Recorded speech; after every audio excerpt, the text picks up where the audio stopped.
My name is Dan Cohen. I'm an academic, as you said, and what that means is that I argue. It's an important part of my life, and I like to argue. And I'm not just an academic, I'm a philosopher. So I like to think that I'm actually pretty good at arguing. But I also like to think a lot about arguing. And in thinking about arguing, I've come across some puzzles. And one of the puzzles is that as I've been thinking about arguing over the years, and it's been decades now, I've gotten better at arguing. But the more that I argue, and the better I get at arguing, the more that I lose. And that's a puzzle. And the other puzzle is that I'm actually okay with that. Why is it that I'm okay with losing, and why is it that I think that good arguers are actually better at losing? Well, there's some other puzzles. One is, why do we argue? Who benefits from arguments? And when I think about arguments now, I'm talking about, let's call them academic arguments or cognitive arguments, where something cognitive is at stake. Is this proposition true? Is this theory a good theory? Is this a viable interpretation of the data or the text, and so on? I'm not interested really in arguments about whose turn it is to do the dishes or who has to take out the garbage.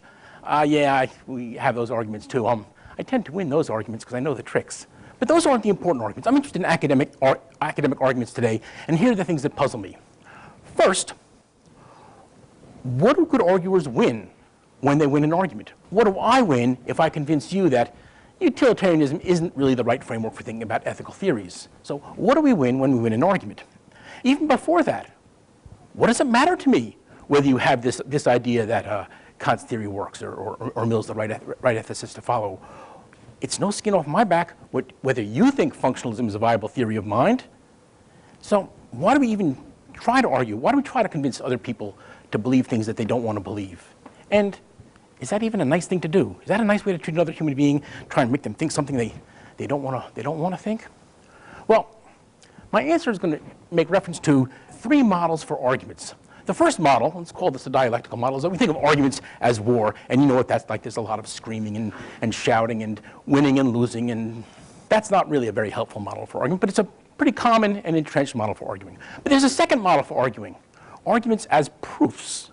Think of a mathematician's argument. Here's my argument. Does it work? Is it any good? Are the premises warranted? Are the inferences valid?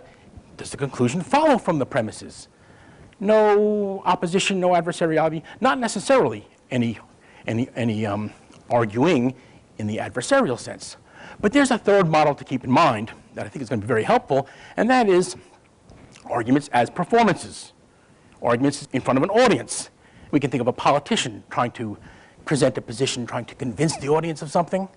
But there's another twist on this model that I really think is important, namely that when we argue before an audience, sometimes the audience has a more participatory role in the argument. That is, arguments are also audiences in front of juries who make a judgment and decide the case. Let's call this the rhetorical model, where you have to tailor your argument to the audience at hand. Presenting a sound, well-argued, tight argument in English before a Francophone audience just isn't going to work. So we have these models: argument as war, argument as proof, and argument as performance. Of those 3, the argument as war is the dominant one. It dominates how we talk about arguments, it dominates how we think about arguments, and because of that, it shapes how we argue, our actual conduct in arguments. Now, when we talk about arguments, we talk in a very militaristic language. We want strong arguments, arguments that have a lot of punch, arguments that are right on target. We want to have our defenses up and our strategies all in order. We want killer arguments. That's the kind of argument we want. It is the dominant way of thinking about arguments. When I started talking about arguments, that's probably what you thought of, the adversarial model. But the war metaphor, the war paradigm or model for thinking about arguments has, I think, deforming effects on how we argue. First, it elevates tactics over substance. Right? You take a class in logic, argumentation, you learn all about the subterfuges that people use to try and win arguments, the false steps. It magnifies the us versus them aspect of it. It makes it adversarial. It's polarizing. And the only foreseeable outcomes is triumph, glorious triumph, or abject, ignominious defeat. I think those are deforming effects. And worst of all, it seems to prevent things like negotiation or deliberation or compromise or collaboration. Think about that. Have you ever entered an argument thinking, let's see if we can hash something out rather than fight it out? What can we work out together? And I think the argument is war metaphor inhibits those other kinds of resolutions to argumentation.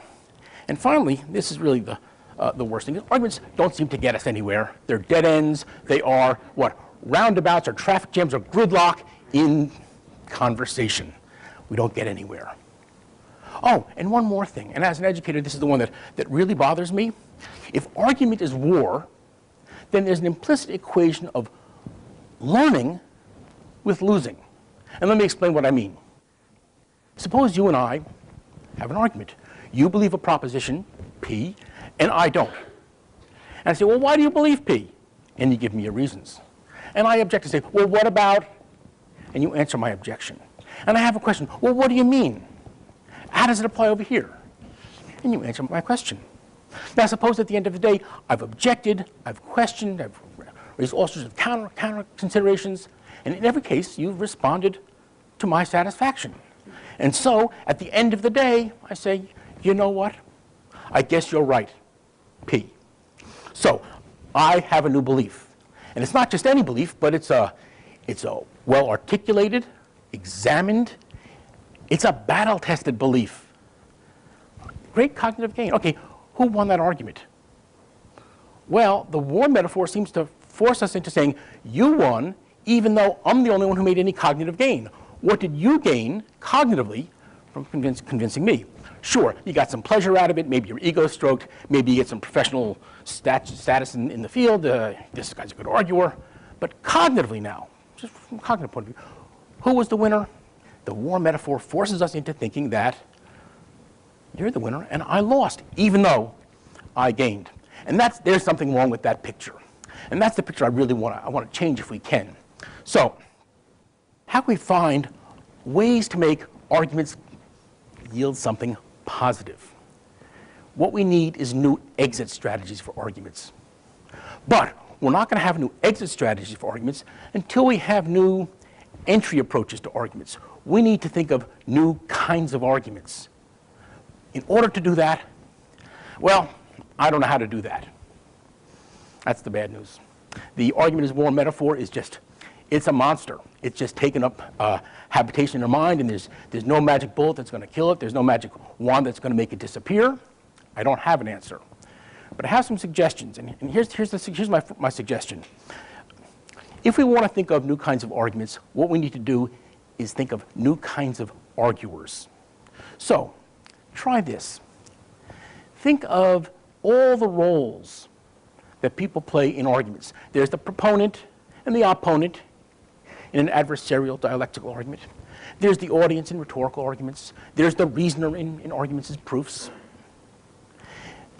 All these different roles. Now, can you imagine an argument in which you were the arguer, but you're also in the audience, watching yourself argue? Can you imagine yourself watching yourself argue, losing the argument, and yet still at the end of the argument say, wow, that was a good argument? Can you do that? I think you can. And I think if you can imagine that kind of argument where the loser says to the winner, and they all agree, and the audience and the jury can say, yeah, that was a good argument, then you have imagined a good argument. And more than that, I think you've imagined a good arguer, an arguer that's worthy of the kind of arguer you should try to be. Now, I lose a lot of arguments. It takes practice to become a good arguer in the sense of being able to benefit from losing, but fortunately I've had many, many colleagues who've been willing to step up and provide that practice for me. Thank you.